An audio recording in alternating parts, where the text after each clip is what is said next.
Oh, good. I just go back. Time. Intensity and clarity. Now, these are the words that will define your coffee today.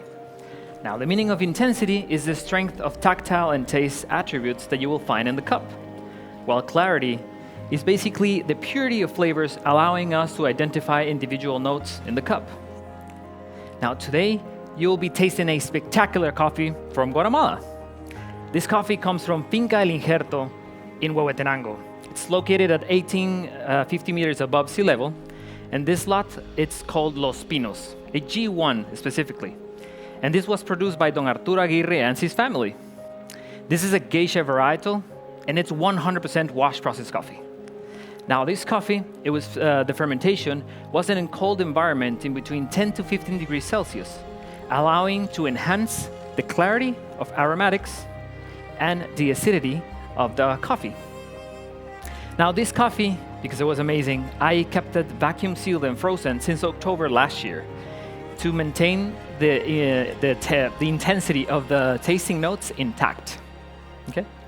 Now I want you to relax while I deconstruct this concept for you to understand why I think intensity and clarity, it's important for our coffee industry and of course to our consumers. Now let's start with what brings intensity to this specific brew. First, I'm using a recipe of 16 grams of coffee per 220 grams of water, making a ratio of 1:14 to intensify the sweetness in the cup. Okay? Half of the coffee was air roasted in the link 6 days ago, which this gave me a lot of intensification of sweetness in a long profile, developing 11%. Okay? Now, I chose the Hario switch today, which I'm going to be making the first pour with 110 grams of water in a circular motion, creating a lot of turbulence. And this will intensify the tactile and leave it as an immersion for 1 minute and 30 seconds. The water that I'm using today, it's 94 degrees Celsius all the way.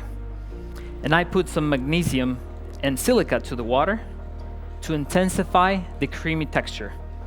And by the way, this water, it's ppm of 34, which is pretty low and works really well with the coffee.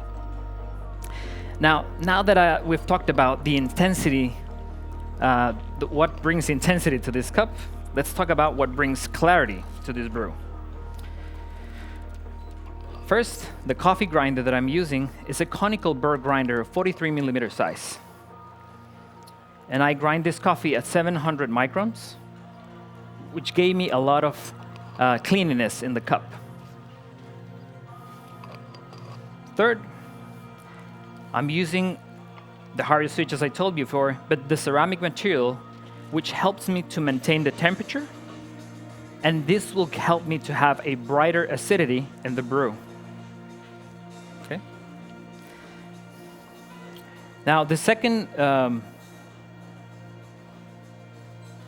pour that I will do later, it's also 110 grams of water, but with the switch already open,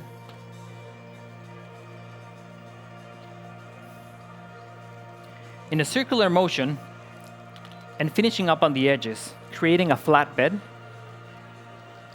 that this will give me balance in the brew.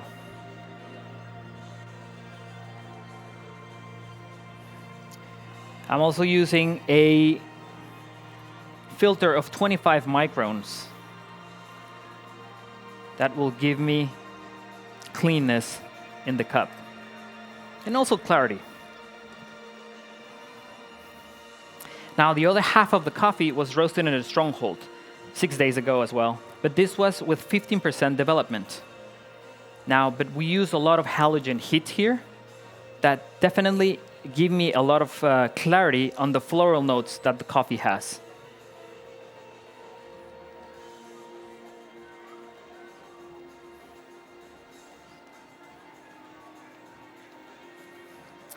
Now that we've talked about what brings intensity and clarity to this brew, let's talk about the result, right?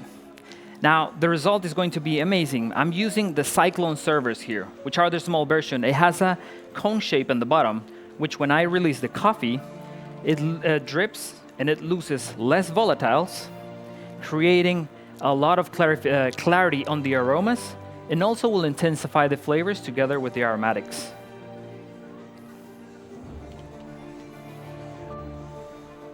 Now, judges, I want you to write down the aroma notes that you will be tasting today, smelling from the server today.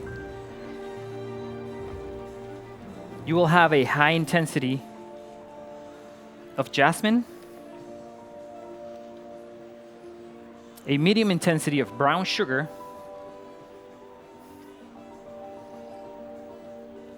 and a hint of black tea.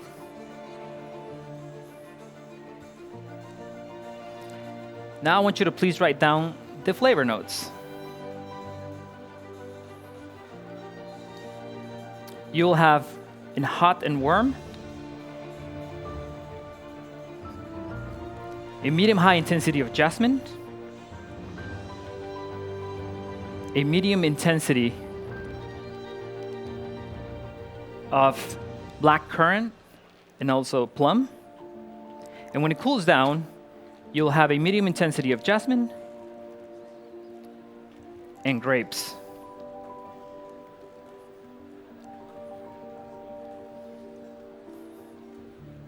Now the aftertaste is a long and lingering finish. And when it's hot and warm, you will have a medium intensity of jasmine and a medium-low intensity of black tea. And when it cools down, you will have a hint of bergamot.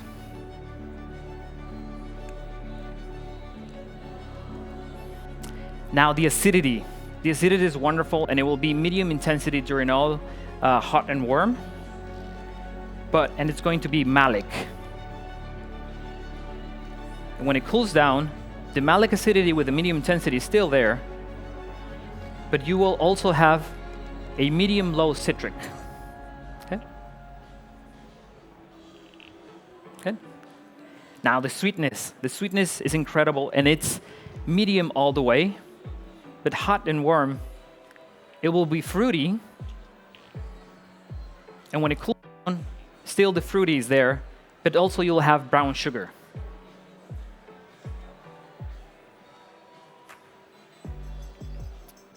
Now the mouthfeel. The mouthfeel is going to be creamy all the way with a medium intensity. Hot and warm, of course, but when it cools down, you'll still have the medium intensity of the creaminess and a little bit juiciness at the end when it cools down. Okay? Now, judges, when I give you the server, please evaluate the aroma, but don't swirl them. I'm gonna do that for you, okay? This is for you. This is for you. This is for you. Try.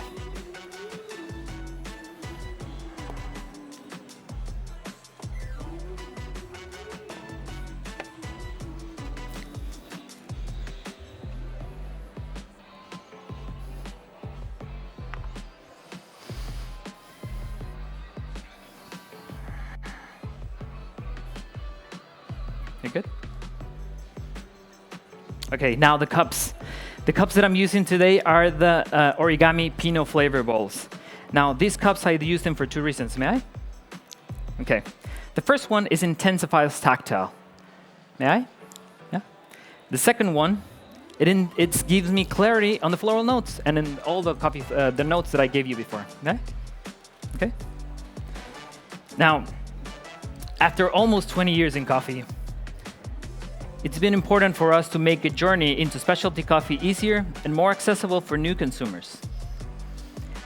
It doesn't matter if you're a specialty coffee expert or a new consumer, everyone should be able to taste and identify flavors with clarity.